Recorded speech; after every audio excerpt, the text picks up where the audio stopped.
Bismillahirrahmanirrahim. Assalamualaikum warahmatullahi wabarakatuh. Bapak Ibu Dewan Guru SMP Negeri 2 Wonokerto yang senantiasa kami hormati, narasumber kita Ibu Ida Sofida sebagai CGP Angkatan ke-7 Kabupaten Pekalongan. Pertama-tama dan yang paling utama, marilah kita senantiasa mengucap syukur alhamdulillah kepada Allah Subhanahu wa taala yang telah melimpahkan rahmat hidayahnya kepada kita semua, sehingga pada kesempatan ini kita dapat berkumpul bersama di dalam acara pengimbasan atau diseminasi pemahaman dan pengalaman penerapan budaya positif di lingkungan sekolah yang nanti akan disampaikan oleh Ibu Ida Sofida MPD. Untuk mempersingkat waktu, baiklah akan kami bacakan susunan acaranya. Acara yang pertama pembukaan, yang kedua acara inti pengimbasan diseminasi budaya positif, yang ketiga tanya jawab, yang keempat penutup. Untuk mengawali acara pada hari ini, marilah kita buka acara dengan bacaan basmalah. Bismillahirrahmanirrahim. Dilanjutkan acara yang kedua, yaitu acara inti pengimbasan atau diseminasi budaya positif yang akan disampaikan oleh Ibu Ida Sofida MPD dari SMP Negeri 2 Wonokerto. Disilakan. Terima kasih Bu Moderator, Bu Turina. Assalamualaikum warahmatullahi wabarakatuh. Waalaikumsalam warahmatullahi wabarakatuh. Selamat siang Bapak Ibu semuanya. Selamat siang. Masih semangat ya? Masih. Boten ngantuk? Alhamdulillah, yang boten ngantuk. Pada kegiatan hari ini saya Ida Sofida CGP Angkatan 7 Kabupaten Pekalongan dari SMP 2 Wonokerto akan melaksanakan diseminasi menyebarkan pemahaman dan pengalaman penerapan budaya positif. Di sini saya melaksanakan diseminasi ini untuk melengkapi tugas yang ada di LMS pada aksi nyata, yaitu modul 1.4 budaya positif. Yang pertama, mari kita panjatkan puja syukur kehadirat Allah Subhanahu wa taala yang telah melimpahkan rahmat dan hidayahnya sehingga kita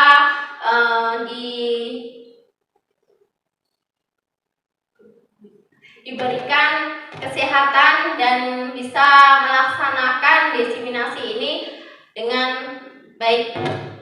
Amin. Dan selawat serta salam semoga kita curahkan kepada baginda Nabi Muhammad SAW. Semoga di hari-hari kita mendapatkan syafaat dari beliau. Amin.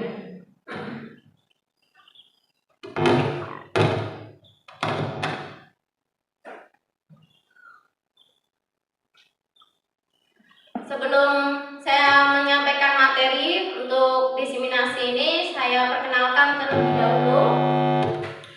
Untuk fasilitator saya di CGP Angkatan 7 ini yaitu Budas Ihnatun DS, dan pengajar praktik saya yaitu Bu Mas Atun. Yang pertama, budaya positif. Pastinya Bapak Ibu udah nggak asing lagi ya dengan kata-kata budaya positif. Apa sih budaya positif itu Bapak Ibu? Ada yang tahu? Pak Bas? Budaya positif Pak Bas? Nah, jelas budaya positif, budaya yang menciptakan suasana kita di sekolah ini menjadi yang baik, terutama baik untuk diri Bapak Ibu guru maupun untuk anak-anak semua, ya. Jadi intinya adalah budaya yang baik di sekolah itu yang mencerminkan untuk sekolah. Terima kasih.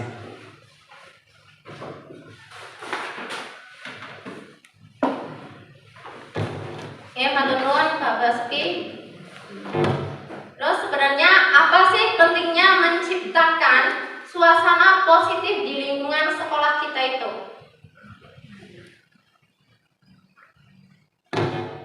Bu Sofi?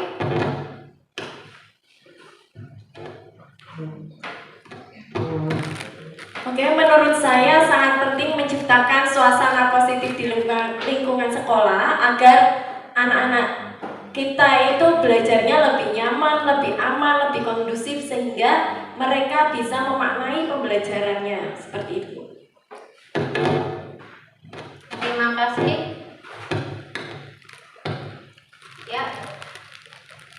Suasana positif. Kita menciptakan suasana yang positif itu dengan cara melakukan pembiasaan-pembiasaan yang baik sehingga nantinya dapat tercipta budaya positif di sekolah, dan sekolah kita sudah melaksanakan kegiatan-kegiatan yang positif sehingga terwujudnya budaya positif. Kita menciptakan suasana yang positif dengan cara melakukan pembiasaan-pembiasaan yang baik sehingga nantinya dapat tercipta budaya positif.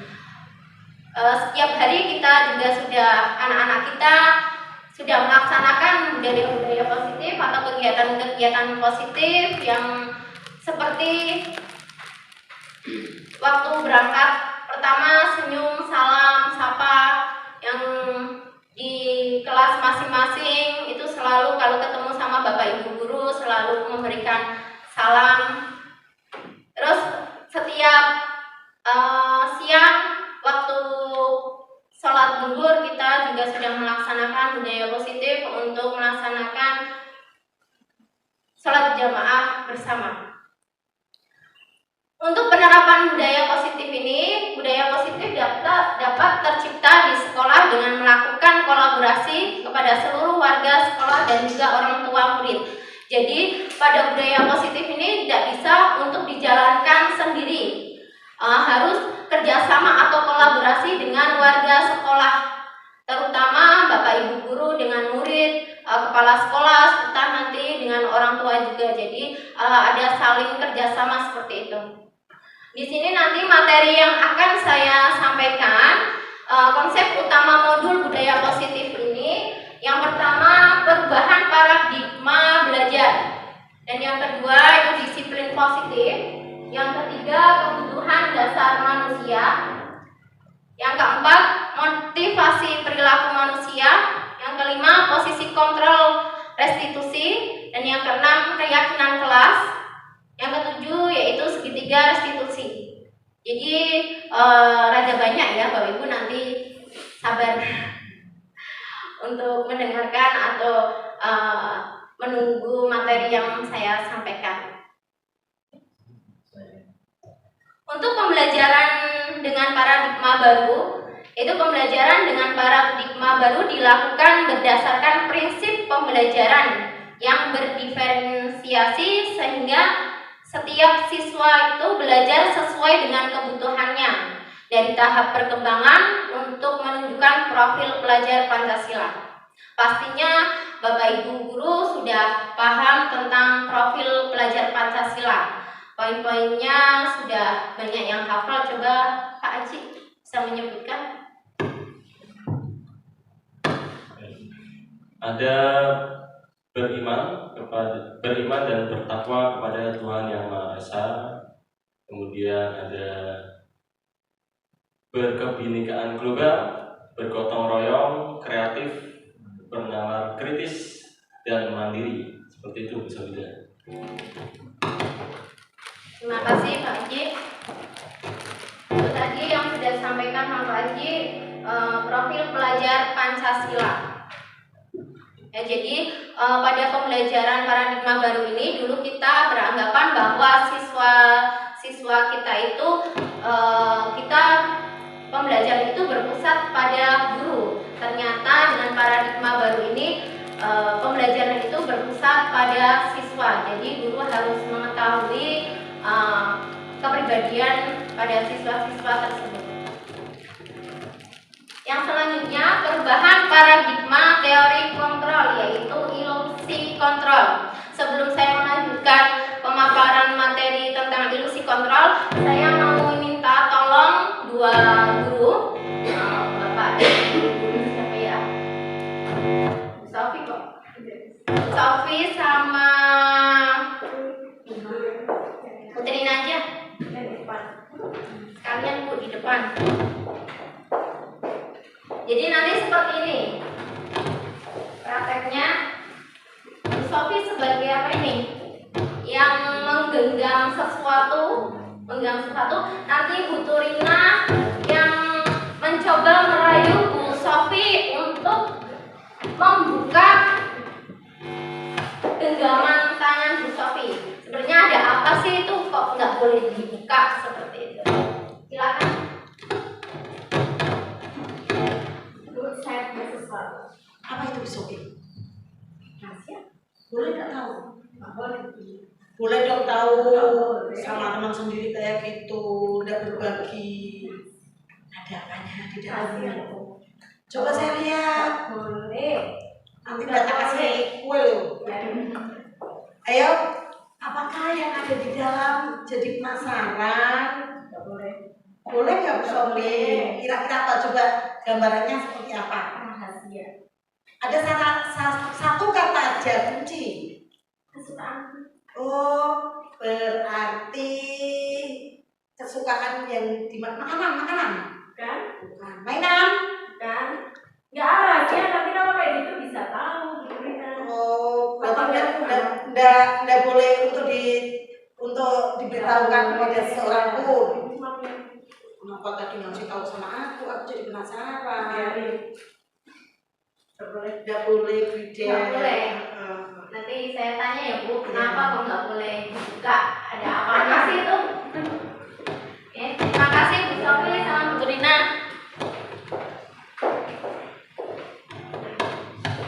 Bapak Ibu, dari praktek yang tadi dilakukan Bu Sofi sama Bu Turina, ada yang tahu kenapa sih kok Bu Sofi itu nggak mau untuk membuka apa ini ya, genggaman tangannya erat, begitu erat, kayaknya ada sesuatu yang sangat berharga pada genggaman Bu Sofi itu. Ada yang mau mencoba menjawab?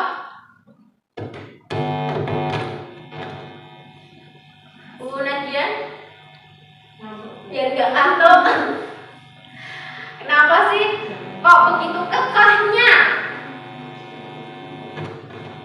gak mau dibuka? Pak Ali?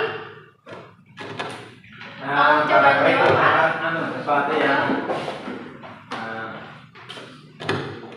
kadang seseorang itu harus mempertahankan sesuatu yang berarti berharga dan itu mungkin sifatnya sangat pribadi atau terlalu sangat pribadi sehingga harus dipegang kuat. Barangkali pendapat saya seperti itu. Oke, matur nuwun Pak Ali.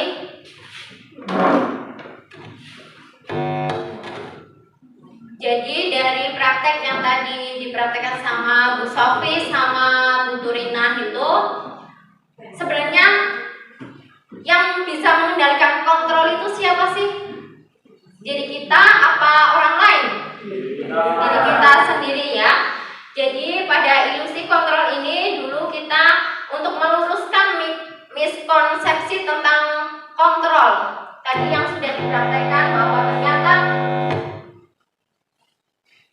yang megang kendali kontrol itu adalah diri kita sendiri, bukan orang lain. Tapi dari sini dulu saya beranggapan, sebelum mendapatkan materi ini, saya juga beranggapan bahwa ilusi guru mengontrol murid. Jadi murid itu saya yang kontrol. Mau nggak mau saya minta ini murid yang harus melaksanakan ataupun mengikuti apapun aturan-aturan kita. Terus ilusi yang kedua bahwa kritik dan membuat orang merasa bersalah dapat menguatkan karakter. Terus yang ketiga, ilusi bahwa semua penguatan posisi efektif dan bermanfaat. Yang selanjutnya ilusi bahwa orang dewasa memiliki hak untuk memaksa. Nah, jadi kadang murid disuruh-suruh sama guru, terus kontrol yang mengontrol itu kita. Kadang murid melaksanakan tapi dalam hati mereka ya ikhlas atau gerendem atau terpaksalah dalam melaksanakan apa yang diperintahkan Bapak Ibu guru karena mungkin takut dan lain-lain. Yang pertama, saya jelaskan ilusi guru mengontrol murid. Pada dasarnya kita tidak dapat memaksa murid untuk berbuat sesuatu jikalau murid tersebut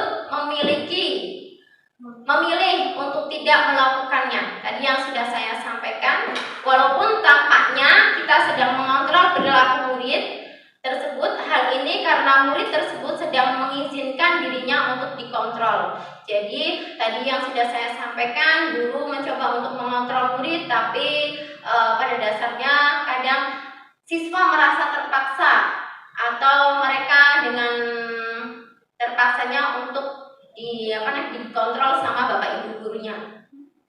Hal ini karena murid tersebut sedang mengizinkan dirinya dikontrol tadi ya. Saat itu bentuk kontrol guru menjadi kebutuhan dasar yang dipilih murid tersebut. Untuk teori kontrol menyatakan bahwa semua perilaku memiliki tujuan bahkan terhadap perilaku yang tidak disukainya. Jadi apapun yang dilakukan itu ada tujuannya masing-masing, maupun itu perilaku yang baik maupun yang enggak pasti ada tujuannya. Yang kedua, ilusi bahwa kritik dan membuat orang merasa bersalah dapat menguatkan karakter. Jadi menggunakan kritik dan salah bersalah untuk mengontrol murid menuju pada identitas gagal. Mereka belajar untuk merasa buruk tentang diri mereka. Mereka mengembangkan dialog diri yang negatif, kadangkala sulit bagi guru untuk mengidentifikasi bahwa mereka melakukan perilaku ini, karena seringkali guru cukup menggunakan suara halus untuk menyampaikan pesan negatifnya. Yang berikutnya, yang ketiga, yaitu ilusi bahwa semua penguatan positif itu efektif dan bermanfaat. Jadi penguatan positif atau bujukan adalah bentuk-bentuk kontrol. Kadang kita tanpa kita sadari kita sudah membujuk siswa-siswa kita dengan bahasa yang positif ataupun dengan cara-cara yang halus. Segala usaha untuk mempengaruhi murid agar mengulangi suatu perilaku tertentu adalah suatu usaha untuk mengontrol murid tersebut. Dalam jangka waktu tertentu, kemungkinan murid tersebut akan menyadarinya dan mencoba untuk menolak bujukan Bapak Ibu guru. Yang keempat, yaitu ilusi bahwa orang dewasa memiliki hak untuk memaksa. Jadi kita juga kadang beranggapan bahwa kita selaku guru yang merasa lebih tua itu berhak untuk memaksa murid-murid kita yang masih kecil. Jadi itu ilusi yang harus kita diperbaiki lah.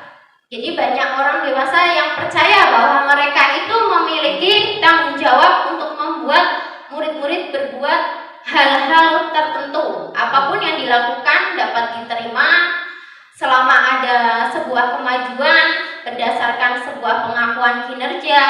Pada saat itu pula orang dewasa akan menyadari bahwa perilaku memaksa tidak akan efektif untuk jangka panjang dan sebuah hubungan permusuhan juga akan terbentuk.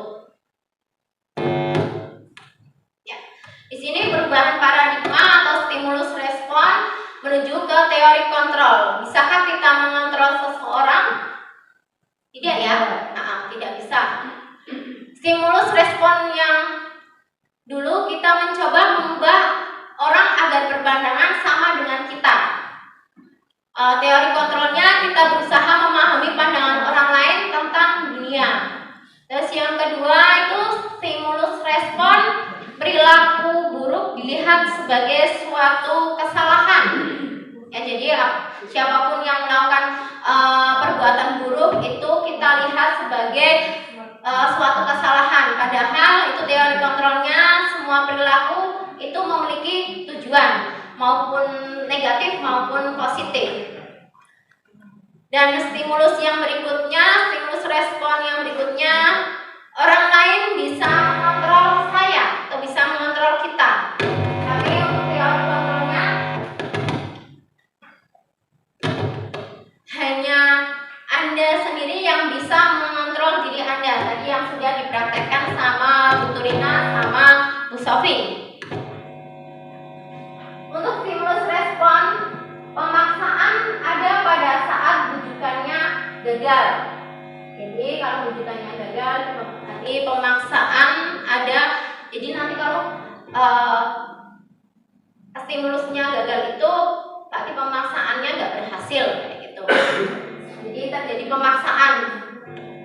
Teori kontrolnya kolaborasi dan kesepakatan menciptakan pilihan-pilihan baru. Untuk stimulus respon yang berikutnya adalah model berpikir menang kalah. Kalau dulu ada menang, ada kalah, kita beranggapan seperti itu.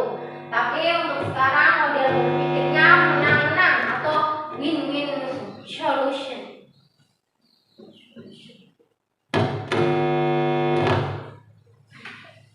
Disiplin positif. Apa arti dari disiplin? Yang Bapak Ibu ketahui disiplin itu apa sih? Ya Bu Nunggi, disiplin apa Bu Nunggi?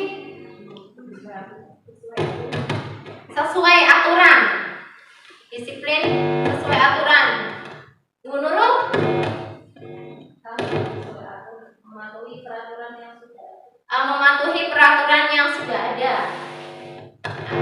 Di sini disiplin positif dan nilai-nilai kebajikan universal.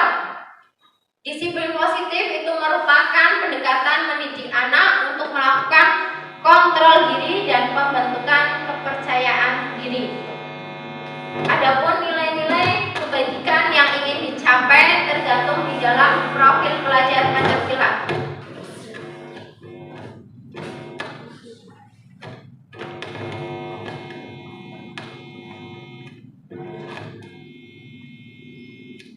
Disiplin positif ini dalam budaya kita itu makna kata disiplin sesuatu yang dilakukan seseorang pada orang lain untuk mendapatkan kepatuhan. Kita cenderung menghubungkan kata disiplin dengan ketidaknyamanan. Jadi kadang ada yang melakukan disiplin itu dengan terpaksa seperti itu. Sebagai pendidik, tujuan kita adalah menciptakan anak-anak yang memiliki disiplin diri sehingga mereka bisa berperilaku dengan mengacu pada nilai-nilai kebajikan universal dan memiliki motivasi intrinsik bukan ekstrinsik. Jadi disiplin positif ini misalkan nilai-nilai kebajikannya dari dalam diri seseorang tersebut. Disiplin positif merupakan salah satu cara penerapan disiplin yang bertujuan untuk menumbuhkan kesadaran serta memberdayakan anak untuk melakukan sesuatu tanpa paksaan, ancaman, dan hukuman. Untuk kebutuhan dasar manusia itu terbagi menjadi 5. Yaitu yang pertama bertahan hidup, yang kedua kasih sayang dan rasa diterima, yang ketiga penguasaan, yang keempat kebebasan, yang kelima yaitu kesenangan. Untuk kebutuhan bertahan hidup itu pastinya kita sudah tahu semua ya. Contohnya bisa dicontohkan, Bu Turina bisa mencontohkan bertahan hidup. Contohnya bertahan hidup, kita merasa lapar, tentunya kita akan makan. Nah, kebutuhan makan itu adalah kebutuhan untuk bertahan hidup, seperti itu. Oke, teman-teman, betulnya. Untuk kebutuhan dasar manusia, kasih sayang dan rasa diterima.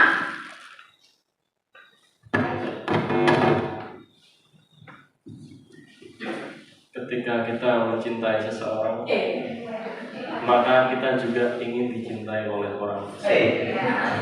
puitis. Begitu. Sangat puitis sekali Pak Haji. Terima kasih Pak Haji.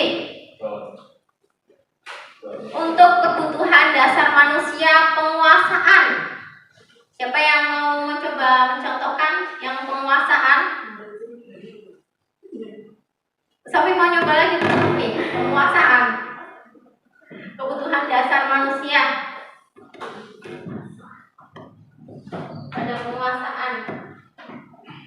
Pada dasarnya itu manusia itu sebenarnya ada kebutuhan dasar tentang kekuasaan ya. Orang ingin berkarir misalnya jadi guru, nanti Bu Turina lama-lama akan menjadi kepala sekolah dan lain-lain. Itu menurut saya kebutuhan dasar manusia, kebutuhan akan kekuasaan. Seperti itu juga kalau anak-anak juga contohnya mungkin pengen diakui kalau dia itu lebih hebat dari orang lain. Jadi pengakuan itu juga masuk ke penguasaan, mungkin seperti itu Bu. Terima kasih Bu Sofi. Tepuk tangan untuk Bapak Ibu hebat. Selanjutnya, motivasi perilaku manusia. Dorongan yang timbul pada diri seseorang secara sadar atau tidak sadar untuk melakukan suatu tindakan dengan tujuan tertentu. Yang pertama, motivasi perilaku manusia itu dia mempunyai motivasi yang pertama menghindari ketidaknyamanan dan hukuman. Jadi murid melakukan disiplin diri karena takut ya, dihukum.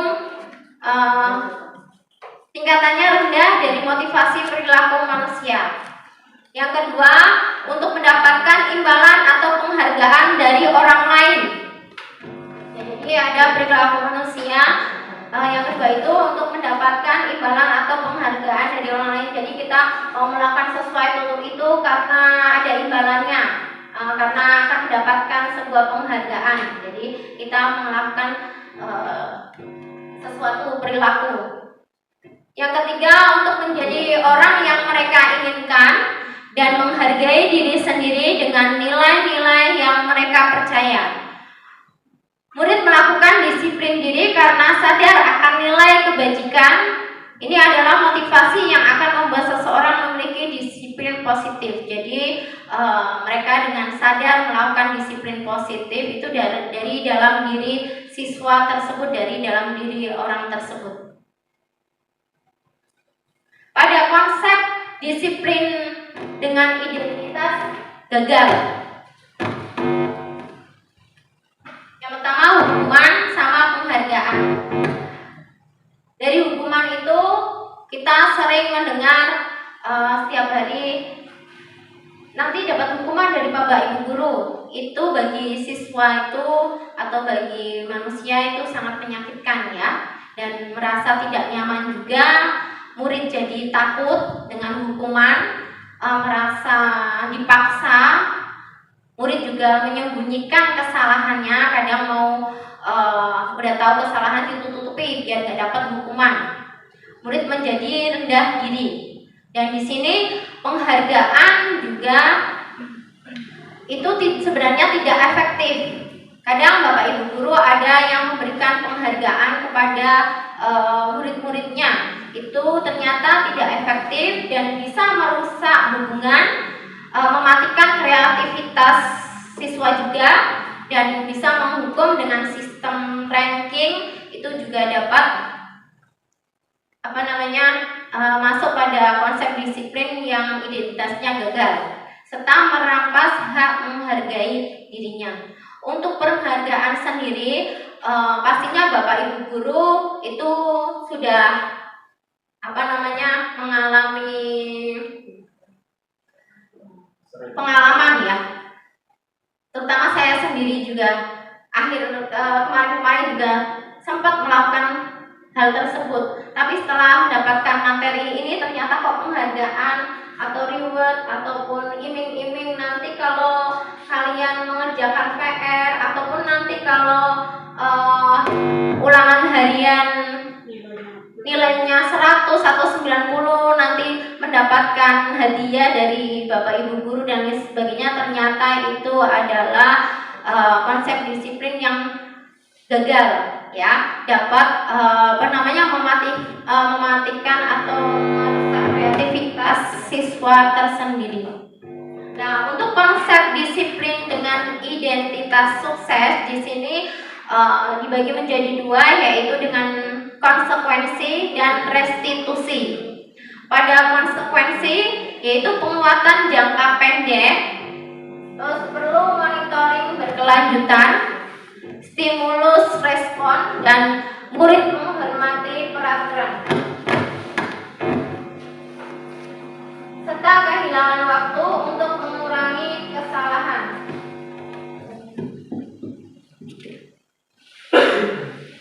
Pada restitusi, murid bertanggung jawab atas perilakunya, terus fokus pada pemecahan masalah jangka panjang, serta murid menghormati dirinya dan orang lain. Teori kontrol, dirinya memegang kontrol, jadi siswa tersebut juga bisa memegang kontrol pada dirinya sendiri dengan cara restitusi ini. Terus murid bersemangat memperbaiki kesalahan. Pada konsep disiplin pendekatan restitusi, sebuah cara menanamkan disiplin positif pada murid. Pada pengertian restitusi ini sendiri, restitusi adalah proses menciptakan kondisi bagi murid untuk memperbaiki kesalahan mereka, sehingga mereka bisa kembali pada kelompok mereka dengan karakter yang lebih kuat. Adapun ciri-ciri restitusi, yang pertama bukan menebus kesalahan, namun belajar dari kesalahan. Yang kedua, memperbaiki hubungan. Terus tawaran bukan paksaan, jadi tidak dari paksaan ya Bapak Ibu guru ataupun jadi anak itu nggak merasa terpaksa dalam melakukan disiplin. Menuntun untuk melihat ke dalam diri, mencari kebutuhan dasar yang mendasari tindakan, fokus pada karakter bukan tindakan, serta menguatkan dan fokus pada solusi.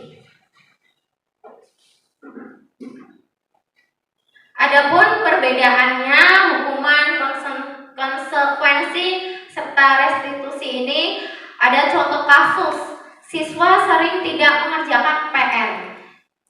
Kalau menggunakan hukuman, guru akan menghukum murid hormat bendera selama 10 menit. Misalkan ada siswa yang tidak mengerjakan PR.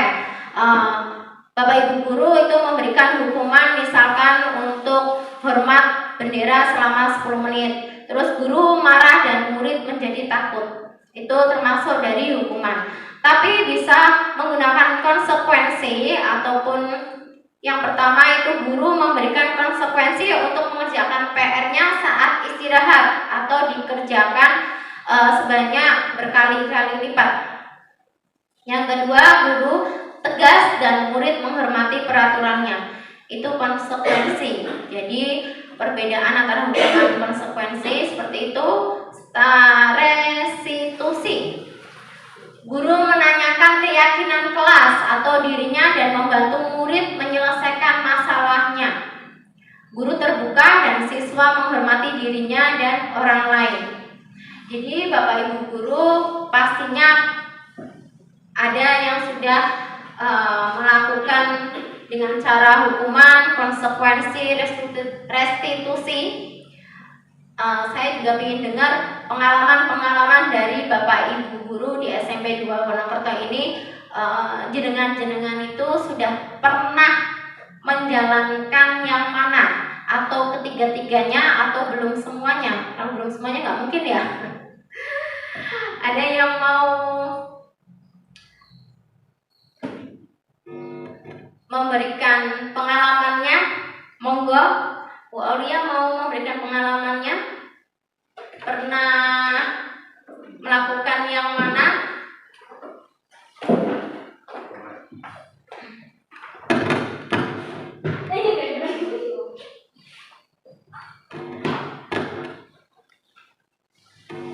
Ya, pengalaman yang pernah saya lakukan selama mengajar di sini yaitu untuk yang pertama hukuman.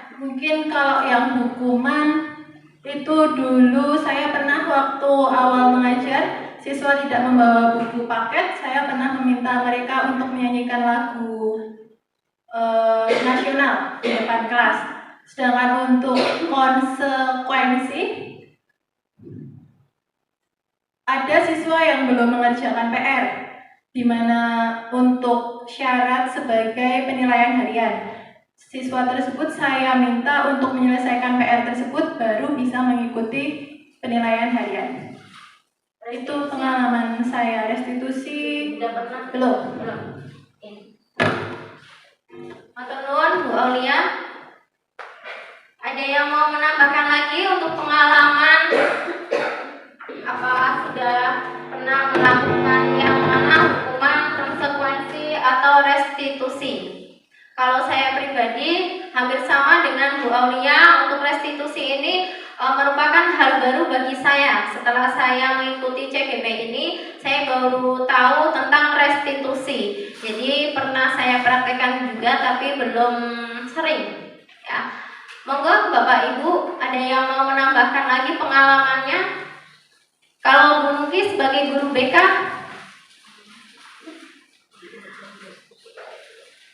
hukuman atau konsekuensi yang pernah dilakukan, atau Bu Nadian, pastinya udah berpengalaman nih Bu Nadian, udah lama mengajarnya. Monggo Bu Nadian. Terima kasih atas waktunya. Kalau restitusi sendiri itu pun kami, saya pribadi melakukannya. Kejadiannya anak menggunakan uang kas untuk kepentingan pribadi sehingga dia kesulitan untuk mengembalikannya. Nah, di situ akhirnya kami membuat solusi bersama anak-anak baiknya bagaimana. Yang pertama, kami mencoba untuk menghubungi orang tua dan menceritakan kejadian seperti apa. Kemudian orang tua juga memberikan pertanggungjawaban atas apa yang dilakukan oleh anak meskipun tidak seluruhnya. Jadi dari situ anak diminta untuk berusaha untuk mengembalikan separuhnya, dan yang separuhnya lagi itu nanti ditanggung oleh orang tua. Seperti itu. Ibu benar atau salah? Benar. Matur nuwun Bu Nadian untuk share pengalaman di SMP 2 Monokerto. Berikutnya ini saya tampilkan antara hukuman atau konsekuensi dari contoh-contoh yang ada di depan. Contoh yang pertama itu mencatat 100 kali di dalam buku. Kalimatnya saya tidak akan terlambat lagi karena terlambat ke sekolah. Itu termasuk hukuman atau konsekuensi, Bapak Ibu? Hukuman ya. Yang berikutnya, lari mengelilingi lapangan basket 2 kali karena terlambat hadir di sekolah. Hukuman juga. Membersihkan coretan yang dibuatnya di meja tulis. Konsekuensi. Murid diminta untuk push up 15 kali karena tidak menggunakan masker ke sekolah. Hukuman. Menggantikan kertas tugas teman yang telah dicoret-coret. Konsekuensi ya. Berjemur di lapangan basket pukul 12 siang karena mengobrol dengan temannya. Hukuman. Murid diminta bertelanjang kaki sepanjang hari karena tidak menggunakan sepatu warna hitam sesuai peraturan sekolah. Hukuman atau konsekuensi? Hukuman. Berdiri di depan kelas sambil mengangkat kaki 1 karena tidak bisa menjawab pertanyaan. Hukuman. Membersihkan tumpahan air di meja tulis karena tersenggol pada saat belajar. Konsekuensi ya. Yang berikutnya yaitu 5 posisi Jadi ini juga baru saya pelajari juga di CGP ini, yang pastinya sangat bermanfaat. Untuk materi-materinya ada beberapa yang masih baru. Yang pertama yaitu posisi kontrol sebagai penghukum. Tadi sudah sempat dibahas di depan ya, sebagai penghukum. Terus yang kedua membuat merasa bersalah. Yang ketiga itu sebagai teman, sebagai pemantau, dan yang terakhir yaitu sebagai manajer. Ini yang sebaiknya dijalankan ya oleh Bapak Ibu guru, yaitu sebagai manajer. Adakah yang sudah menerapkan posisi kontrol sebagai manajer? Pak Haji udah pernah belum sebagai manajer? Saya seringnya sebagai 4 posisi kontrol yang lain Bu Sofida.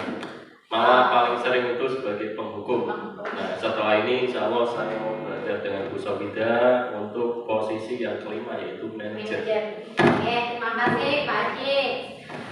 Umi sudah pernah melakukan posisi kontrol restitusi yang mana? 1, 2, 3, 4. Monggo Umi. Beda teman.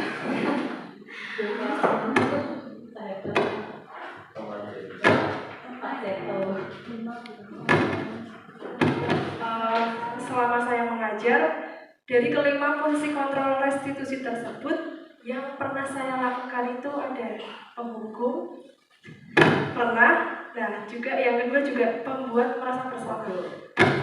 Sebagai teman udah pernah belum? Teman belum. Kadang-kadang. Terima kasih Bu Sofi.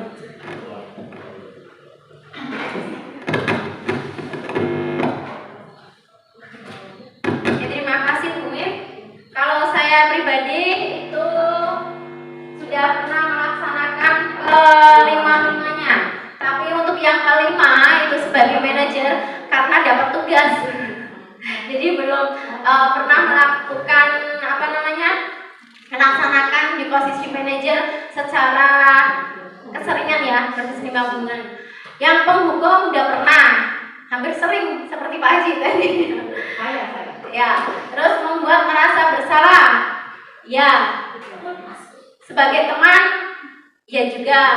Tapi kadang-kadang untuk sebagai pemantau juga udah pernah. Nah ini saya pribadi juga sama akan belajar untuk sebagai manajer karena itu pastinya sangat bermanfaat untuk kita sendiri dan siswa kita. Jadi bisa membuat siswa itu jadi nyaman. Yang pertama yaitu sebagai penghukum. Seorang penghukum biasanya menggunakan hukuman fisik maupun verbal. Di sini orang-orang yang menjalankan posisi penghukum itu senantiasa mengatakan bahwa sekolah memerlukan sistem atau alat yang dapat lebih menekan murid-murid lebih dalam lagi. Biasanya posisi sebagai penghukum ini menggunakan kata-kata patuhi aturan saya atau awas kalau nggak mengerjakan PR nanti dapat hukuman ini itu seperti itu. Terus yang kedua, kamu selalu saja salah. Contoh kata yang lainnya pasti selalu yang terakhir selesainya. Jadi sebagai penghukum seperti itu ya. Yang kedua, membuat rasa bersalah. Pada posisi ini biasanya guru akan bersuara lebih lembut. Jadi kata lembut, tapi merasa bersalah. Pembuat rasa bersalah akan menggunakan keheningan yang membuat orang lain merasa tidak nyaman, bersalah atau rendah diri. Kata-kata yang keluar dengan lembut akan seperti ini kata-katanya. Ibu sangat kecewa sekali dengan kamu. Terus yang berikutnya, berapa kali Bapak harus beritahu kamu? Gimana coba kalau orang tua kamu tahu kamu berbuat begini? Itu biasanya saya juga melakukan hal tersebut, hampir sama kalimatnya seperti itu. Ya, kalau duduknya di BK ya, apalagi Bu Nuki lemah lembut suaranya. Ya. Ya, jadi sering menggunakan kalimat ini ya Bu ya. Yang ketiga yaitu sebagai teman. Guru pada posisi ini tidak akan menyakiti murid, namun akan tetap berupaya mengontrol murid melalui persuasi. Pada posisi teman ini, guru bisa negatif ataupun positif. Negatifnya di mana, positifnya di mana? Berikut saya sampaikan. Positifnya di sini berupa hubungan baik yang terjalin antara guru dan murid, karena diajak ngobrol seperti teman ya. Guru di posisi teman menggunakan hubungan baik dan humor untuk mempengaruhi seseorang. Biasanya menggunakan kata-kata ayo bantulah demi bapak atau demi ibu, seperti itu. Ayo ingat tidak bantuan bapak, atau ingat nggak kemarin udah dibantu ibu kok sekarang nggak mau melaksanain sih perintah dari ibu atau bapak, seperti itu. Ya sudah kali ini tidak apa-apa, nanti ibu bantu bereskan. Hal negatif dari posisi teman adalah bila suatu saat guru tersebut tidak bisa membantu si murid. Jadi nanti murid akan merasa kecewa dan berkata, saya pikir bapak atau ibu itu teman saya, ternyata nggak bisa bantu, seperti itu. Biasa nih wis jaga ke. Biasa udah dianggap sebagai teman, sudah nyaman, tapi kok di suatu saat bapak ibu guru nggak bisa membantu si murid tersebut, siswa akan merasa kecewa. Yang berikutnya sebagai pemantau. Memantau itu berarti mengawasi. Pada saat kita mengawasi, kita juga bertanggung jawab atas perilaku orang-orang yang kita awasi. Posisi pemantau berdasarkan pada peraturan-peraturan dan konsekuensi. Dengan menggunakan sanksi atau konsekuensi, kita dapat memisahkan hubungan pribadi dengan murid.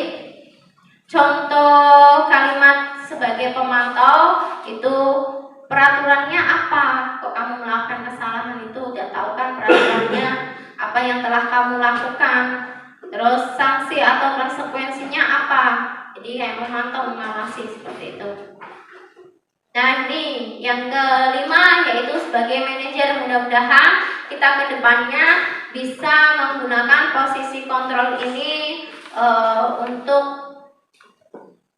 kedepannya ya, yang kita terapkan pada murid-murid kita. Untuk posisi sebagai manajer ini adalah di mana guru berbuat sesuatu bersama dengan murid, mempersilahkan murid mempertanggungjawabkan perilakunya, mendukung murid agar dapat menemukan solusi atas permasalahannya sendiri. Terus di manajer ini murid diajak untuk menganalisis kebutuhan dirinya maupun kebutuhan orang lain. Biasanya dengan kalimat apa yang kita yakini, kembali ke keyakinan kelas. Biasanya keyakinan kelas kan sudah dibuat sama bapak ibu guru dengan siswanya.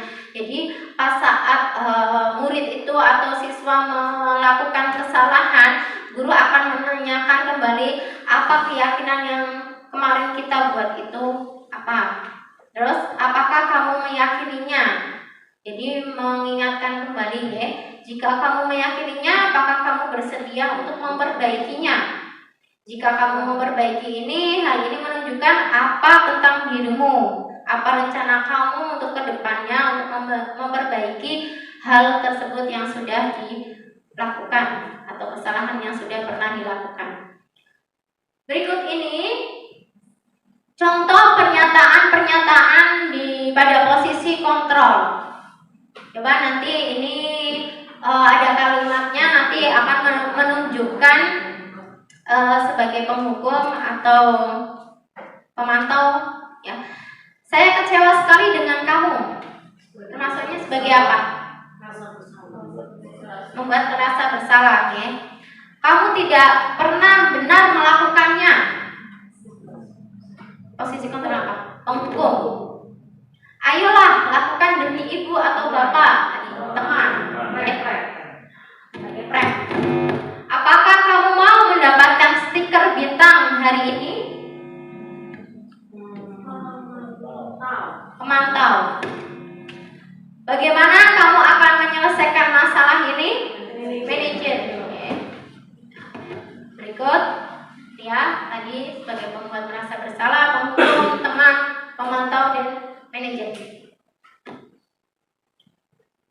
Sekarang materi yang berikutnya yaitu keyakinan kelas. Adakah Bapak Ibu guru yang di sini sudah melakukan keyakinan kelas? Sebenarnya apa sih bedanya sama peraturan kelas? Kemarin-kemarin juga ada yang menanyakan hal tersebut. Mengapa tidak peraturan kelas, tapi kok keyakinan kelas? Nah, ini juga sama. Saya baru mempelajari untuk keyakinan kelas ini. Biasanya kan aturan-aturan sekolah, aturan-aturan kelas, tata tertib. Ya, jadi ternyata ini berbeda. Saya juga jadi penasaran nih, Bapak Ibu guru yang ada di sini yang sudah melakukan keyakinan di kelasnya sebagai wali kelas, siapa aja coba? Bu Wiji sudah pernah melakukan belum yang keyakinan kelas?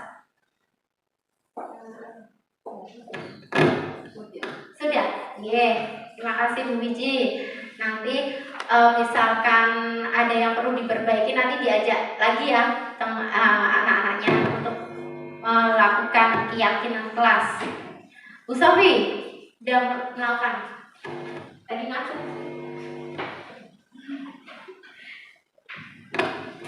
Alhamdulillah sudah, karena kemarin juga sudah pernah mendapatkan materi keyakinan kelas. Jadi pertama saya dan anak-anak membuatnya pertama kesepakatan kelas, tapi ternyata itu kan lebih sempit, lebih seperti peraturan kelas. Akhirnya kemarin baru semester 2 ini kami ganti, saya murid-murid membuat keyakinan kelas bersama-sama. Jadi baru itu yang di belakang Bu, baru dijalankan. Terima kasih. Adakah Bapak Ibu yang sudah melakukan keyakinan kelas lagi? Bu Turina udah pernah? Udah. Coba Bu, pengalamannya Bu. Pengalamannya ya untuk melakukan. Bedanya apa? Bedanya kalau peraturan itu kan hanya serangkaian peraturan sehingga bisa untuk dilanggar. Tetapi kalau keyakinan itu sudah terpatri dalam diri setiap anak-anak, dan itu merupakan sudah menjadi keyakinan atau diyakini akan kebenarannya, sehingga anak akan merasa lebih bertanggung jawab dengan keyakinan tersebut dibandingkan dengan peraturan yang sewaktu-waktu itu bisa dilanggar karena belum diyakini sepenuhnya terhadap murid yang Terima kasih Bu Trina. Tadi sudah terwakilkan bahwa keyakinan kelas ini adalah nilai-nilai kebajikan atau prinsip-prinsip universal yang disepakati secara tersirat atau tersurat lepas dari latar belakang suku, negara, bahasa, maupun agama. Suatu keyakinan akan lebih memotivasi seseorang dari dalam, yaitu dari motivasi secara intrinsik, dari dalam diri siswa tersebut. Seseorang akan lebih tergerak dan bersemangat untuk menjalankan keyakinannya daripada hanya sekedar mengikuti serangkaian peraturan. Biasanya kan kadang yang sudah itu peraturan ya. Jadi banyak anak-anak yang merasa melanggar peraturan berarti dilanggar kayak gitu. Biasanya tidak mengena pada diri siswa tersebut. Tapi kalau keyakinan kelas ini atau keyakinan yang sudah dibuat sama murid-murid kita itu timbul dari dalam diri siswa tersebut. Jadi mereka akan gampang mengingatnya untuk tidak melakukan keyakinan-keyakinan yang sudah dibuat. Ya, untuk keyakinan kelas di sini ada contoh ya, ada 2 contoh. Yang pertama, mengapa kita memiliki peraturan tentang penggunaan helm pada saat mengendarai kendaraan roda 2 atau motor? Kalau keyakinannya apa? Untuk keselamatan. Biasanya kalau peraturannya biar nggak tilang, ya, biar nggak tertilang, kena takut nanti ditangkap sama Pak Polisi. Tapi kalau kita sudah meyakini bahwa memakai helm itu untuk keselamatan, jadi pasti kita dengan sendirinya akan melaksanakan hal tersebut tanpa ada rasa takut atau kekhawatiran tersendiri. Dan yang kedua juga sama. Contoh yang kedua, mengapa kita memiliki peraturan tentang penggunaan masker dan mencuci tangan setiap saat? Sama, itu keyakinannya apa? Untuk kesehatan. Jadi kita menyadari bahwa untuk memakai masker, mencuci tangan itu adalah untuk kesehatan kita sendiri, bukan untuk nanti nggak boleh naik kereta ataupun masuk mall seperti itu ya. Jadi emang untuk kesehatan kita pribadi. Dan bagaimana pembentukan keyakinan kelas, ini juga saya sudah praktekkan di kelas saya sendiri, di kelas 8A. Itu untuk pembentukannya lebih abstrak dari peraturan. Jadi bentuknya nggak seperti peraturan. Nah, peraturan biasanya panjang banget ya kata-katanya, kalimatnya. Yang kedua berupa pernyataan universal, yaitu seperti misalkan tadi yang sudah dicontohkan untuk kesehatan, terus untuk keselamatan. Jadi meyakini bahwa saya memakai helm itu menjaga keselamatan, menjaga kesehatan untuk memakai masker. Dan yang ketiga itu dibuat dalam bentuk positif. Jadi tidak ada kata nanti dilarang, jangan, seperti itu. Jadi contohnya kalimatnya seperti tadi yang sudah saya sampaikan, menjaga keselamatan, menjaga kebersihan. Biasanya kan jangan membuang sampah di kelas. Nah, itu untuk keyakinannya kita ganti kata-katanya dengan menjaga kebersihan. Terus tidak terlambat, biasanya tidak terlambat masuk kelas. Tuh nanti keyakinannya maksudnya disiplin ya. Terus sedikit saja akan mudah diingat. Jadi kalimatnya itu simpel-simpel lah. Dan sesuai dengan kondisi kelas dan sekolah agar mudah diterapkan. Jadi disesuaikan dengan kondisi kelas masing-masing. Jadi tidak biasanya enggak sama antara kelas satu dengan kelas yang lainnya. Mereka punya keyakinan masing-masing yang keseringan di kelas tersebut terjadi pelanggaran itu apa? Misalkan yang kemarin saya tanya itu yang pertama terucap itu adalah membuli, menggunakan kata-kata nama ayahnya, terus apa lagi?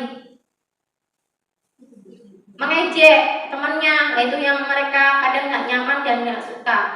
Itu juga masuk dalam keyakinan kelas, bisa saling menghormati ya, saling menghormati, saling menghargai. Itu masuk dalam keyakinan kelasnya seperti itu. Terus untuk semua warga kelas atau sekolah dilibatkan saat membuat. Jadi nggak cuma satu kelompok toh, harus semua warga kelas tersebut. Jadi jangan kelompok yuk gawe, yuk buat keyakinan kelas, nanti kelompok yang sana nggak dilibatkan, seperti itu jangan. Jadi kita rembuk bareng-bareng untuk buat keyakinan kelas masing-masing. Nah, ini contohnya keyakinan kelas yang juga tadi sudah saya sampaikan juga. Contoh-contohnya misalkan hadir di sekolah 15 menit sebelum pembelajaran, itu masuk pada disiplin keyakinan kelasnya. Dilarang mengganggu orang lain. Nah, tadi mengejek temannya itu juga nanti masuk dalam kalimat keyakinan kelasnya, menghormati orang lain. Dan yang ketiga, dilarang mengobrol saat pelajaran. Itu juga sama, menghormati atau menghargai orang lain. Dilarang membuang sampah di kelas. Itu kita bisa menggunakan kalimat menjaga kebersihan di kelas. Jadi anak merasa, oh ya ini udah tak yakini bahwa nanti tidak membuang sampah di kelas, itu sudah jadi keyakinan untuk menjaga kebersihan kelas supaya kelas kita itu selalu bersih. Dan yang kelima, selalu melaksanakan piket setiap hari, itu juga sama, menjaga kebersihan. Nah, ini kegiatan membuat keyakinan kelas yang sudah saya terapkan pada kelas saya. Itu yang pertama, saya mensosialisasikan sama murid-murid saya di kelas, khususnya di kelas 8A, itu tak ajak untuk bercurah pendapat. Keyakinan kelas apa, biasanya saya nggak langsung ke keyakinannya, kita buat kesepakatannya ya, kesepakatan kelas mau seperti apa. Terus setelah itu anak-anak untuk merumuskan tadi yang sudah dibuat ya, sudah dibuat kesepakatan-kesepakatan. Anak nanti menempelkan, saya kasih apa, stick note ya, ditempel di papan tulis. Nah, setelah sudah terkumpul semua, pastinya kan ada yang sama. Jadi nanti kita pilih-pilih, kita buat masuk pada keyakinan kelas yang mana. Misalkan tadi membuang sampah pada tempatnya, atau tidak membuang sampah sembarangan, atau tidak mengejek temannya. Nah, itu kita masukkan pada keyakinan kelasnya sesuai dengan yang sudah disepakati.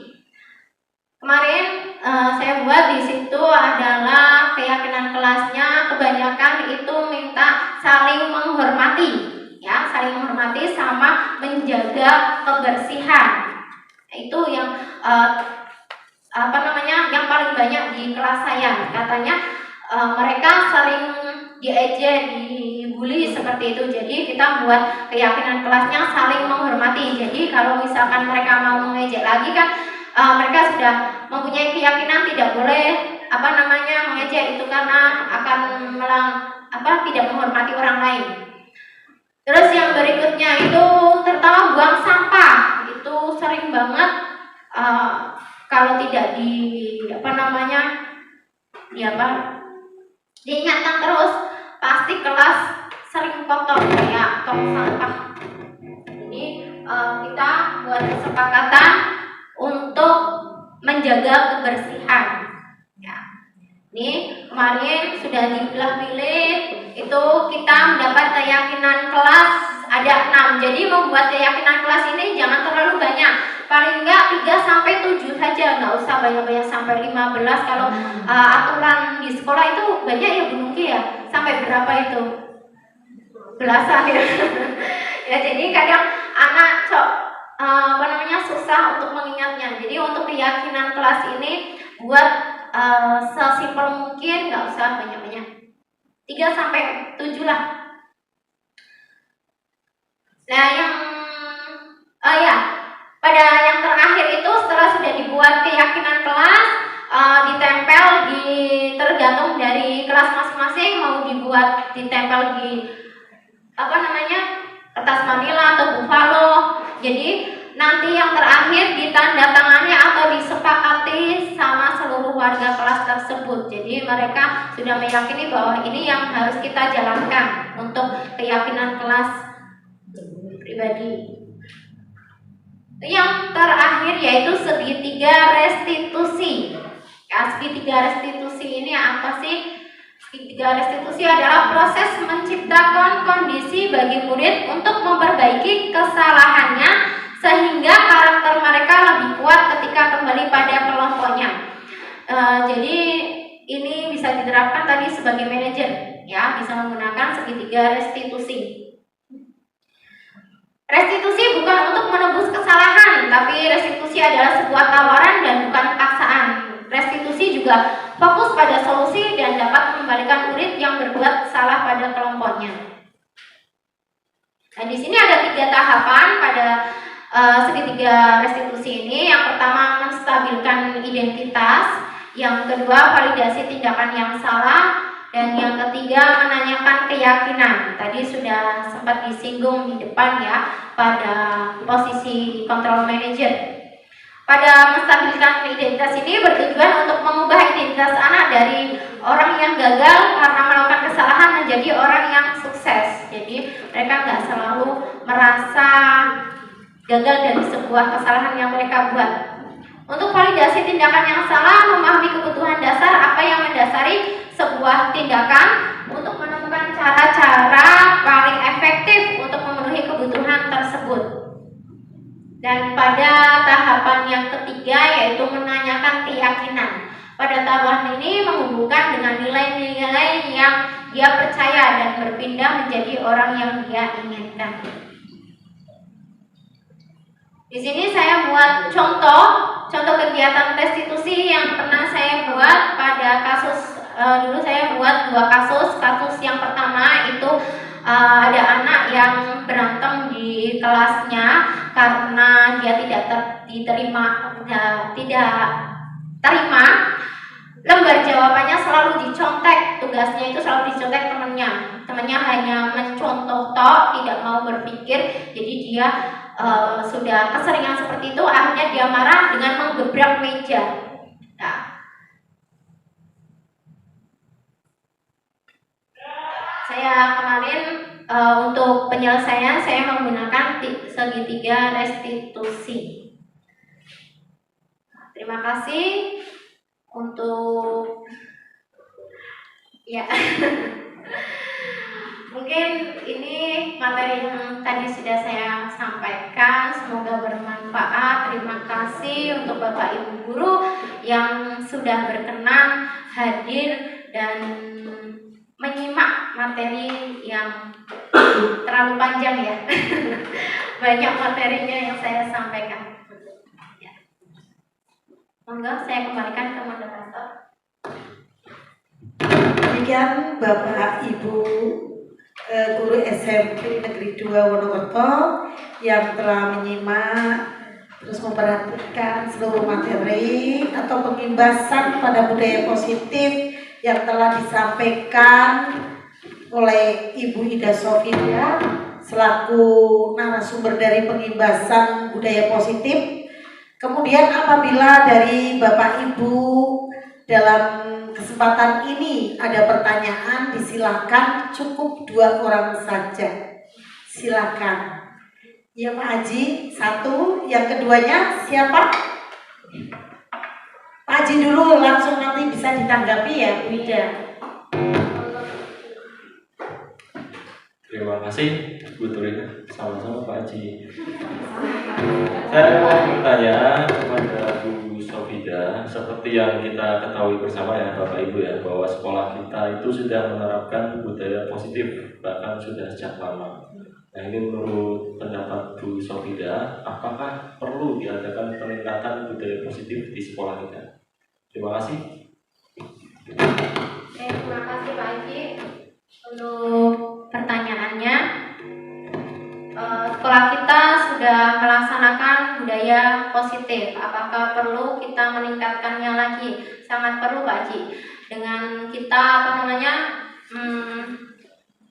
meningkatkan budaya positif ini, langkah yang harus kita lakukan adalah berkolaborasi bersama rekan-rekan guru biar terwujud budaya positif apa sih yang belum dilakukan. Jadi nanti bisa membuat anak lebih mempunyai karakter yang lebih baik lagi, seperti itu.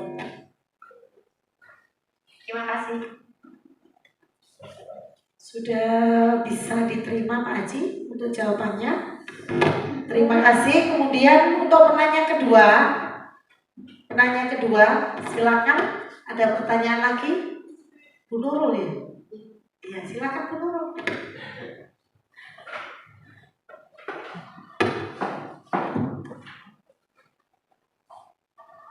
Terima kasih untuk waktunya.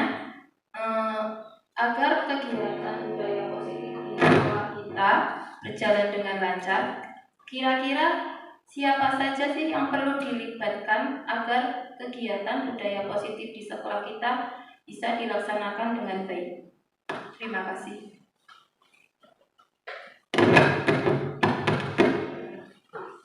Terima kasih Bu Nurul untuk pertanyaannya. Siapa saja sih yang dilibatkan dalam mewujudkan budaya positif? Yang pertama itu pastinya Bapak Kepala Sekolah. Kepala Sekolah karena beliau sebagai pemantau sekaligus sebagai evaluasi dalam budaya positif di lingkungan sekolah kita. Dan yang kedua itu Dewan Guru, semuanya Bapak Ibu Guru itu karena Bapak Ibu Guru sebagai yang mensosialisasikan ke murid-muridnya. Jadi itu juga sangat penting. Jadi nanti tersampaikan dengan cepat ya. Dan yang ketiga itu wali murid atau orang tua. Itu sebagai motivasi dari siswa untuk melakukan budaya positif. Misalkan tadi tidak terlambat sekolah sebagai orang tua juga bisa memotivasi dari rumah untuk membangunkan lebih awal seperti itu. Ya. Terima kasih menurut. Sudah bisa diterima menurut. Demikian Bapak Ibu, mungkin untuk pembahasan ini kemudian saya minta dari Bapak Ibu untuk merefleksi dari kegiatan kita ini agar kegiatan yang kita lakukan ini benar-benar terbekas dalam diri kita dan bisa dilaksanakan dengan baik tentang budaya positif di sekolah kita. Saya mintakan untuk Pak Ali bisa memberikan refleksinya terhadap apa yang sudah disampaikan tadi.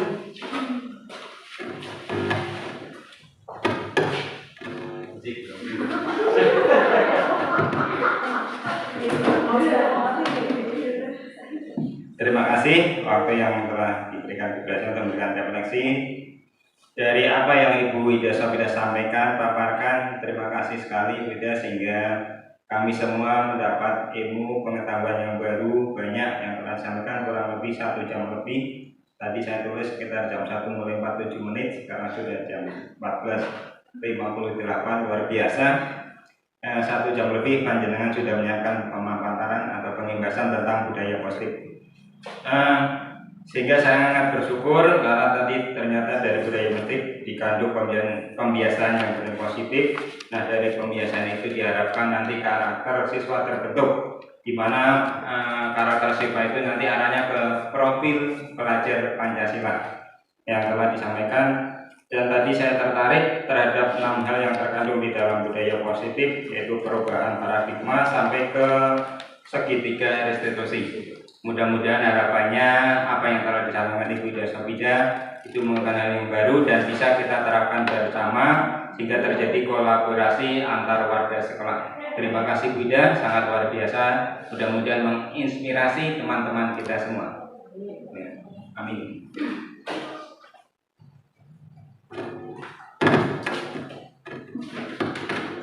Terima kasih Pak Ali untuk refleksinya, sangat bermanfaat untuk kita semua. Semoga kita kedepannya lebih baik lagi dalam membimbing putra-putri kita di sekolah dan membiasakan budaya positif di sekolah kita. Demikian Bapak Ibu Guru SMP 2 Wonokerto yang telah mendengarkan diseminasi pemahaman dan pengalaman penerapan budaya positif ini. Selebihnya kami mohon maaf apabila saya selaku pembawa acara sekaligus moderator ini ada kesalahan. Terima kasih atas segala perhatian. Wallahu muwaffiq ila aqwamit thoriq. Wassalamualaikum warahmatullahi wabarakatuh. Waalaikumsalam.